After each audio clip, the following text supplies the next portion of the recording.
என்னது? அப்படி ஒரு நபர் வெற்றிகரமாக தங்களுக்கு தொப்பை விடுமாறு செய்துவிட்டால் 1000 பொன் பரிசாக வழங்கப்படும் என்று அறிவித்து விட்டால், பொண்ணுக்கு பதிலாக பெண்ணே பரிசென்று அறிவித்து விட்டால், அடடா மன்னா, எந்த பெண் மகாராஜா? என் முதல் தாரத்து மகள் இளவரசி முத்தீஸ்வரியையே திருமணம் செய்து வைப்பதாக அறிவித்து விட்டார். அடடா அடடா அடடா, தங்கள் 6 பெண்களில் ஒரு பெண் குறைந்து மீதம் 5 பெண்களோடு நிற்கும். எப்படி என் திட்டம்? பிரமாதம் பிரமாதம். அப்போது உடனே பறை அறிவிக்க ஏற்பாடு செய்து விடுகிறேன் மன்னா. அப்படியே செய்யலாம், நீர் போகலாம்.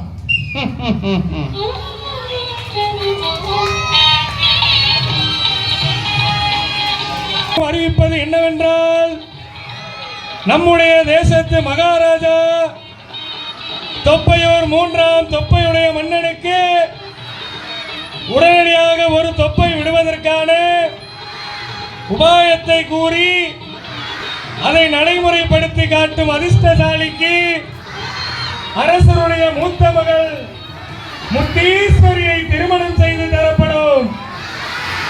திறமை உள்ளவர்கள் முயற்சி செய்யலாம், வெற்றி பெறலாம். டும் டும் டும் டும் டும் டும் டும் டும் டும்.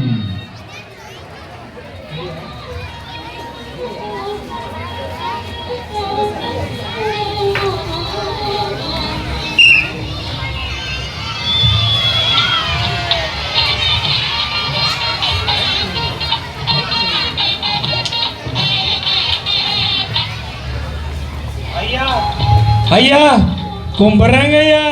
வா வா வா வா வா. எப்பா யாரப்பா நீ? ஐயா நான் யாரோட அப்பாவும் இல்லைங்க. எனக்கு இன்னும் கல்யாணமே ஆகலைங்க.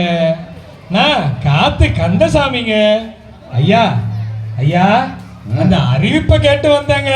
அடடடடடா, உன்னை யாருப்பா கூப்பிட்டா? நாங்க தொப்ப துரசாமி யாராவது மாட்டுவான்னு பாக்குறோம். நீ என்னடானா காத்து கந்தசாமிங்கிற? அது சரி, உன்னால என்ன செய்ய முடியும்? நான் கொடுக்கிற காத்தால ஐயா நீங்க நினைக்கிற தொப்பைய பெருசா வர வைக்க முடியும். தண்டோராவை கேட்டேன், உடனே புறப்பட்டு வந்துட்டேன். அப்படியா காத்து கந்தசாமி, நீ காலங்காலத்துக்கும் நல்லா இருப்பப்பா. மூடு முட்டி வரட்டு பிடிவாதம். எங்க மகாராஜா இருக்கானே, தனக்கு இன்னைக்கே ஒரு தொப்பை விடணும்னு எங்களை எல்லாம் ஆட்டி படைக்கிறான். நாட்டில் கவனிக்கப்பட வேண்டிய விஷயமெல்லாம் தலைக்கு மேல இருக்கு. பாவி இவன் என்னடானா தொப்ப தொப்பங்கிறான். தோசிப்பய மகாராஜா. மகாராஜாவா? வாருங்கள் வாருங்கள் வாருங்கள் வாருங்கள் மகாராஜா. அது வந்து ஏம்பா காத்து கந்தசாமி, என்னையா மகாராஜான்னு ஆளையே காணும்? அது இல்லைங்க, மகாராஜாவுக்கு நான் வயிறு வழியா என்னோட கருவியால காத்த உள்ள செலுத்துவேன். உடனே தொப்பையும் விழ ஆரம்பிக்கும். தொப்பையோட அளவை நிர்ணயிக்க வேண்டியது உங்க பொறுப்பு. நீங்க விரும்புற அளவு வந்த உடனே நிறுத்தின்னு ஒரு குரல் கொடுத்துட்டீங்கன்னா போதும், நான் நிறுத்தி போடுவேன். சரி சரி, வா வா வா வா, சரியான ஐடியா சொன்ன. ஒரு வாரமா எங்களுக்கெல்லாம் சோறு தண்ணி இல்லை, ராத்தூக்கம் பகல் தூக்கமும் இல்லை. நிம்மதி கெட்டு போய் நில குழஞ்சு போய் நிற்கிறோம். எப்படியோ தம்பி காத்து கந்தசாமி, அரசருக்கு ஒரு தொப்பைக்கு ஏற்பாடு பண்ணு. ராஜகுமாரிய கட்டிக்க, ஆளை விடு, வா போகலாம்.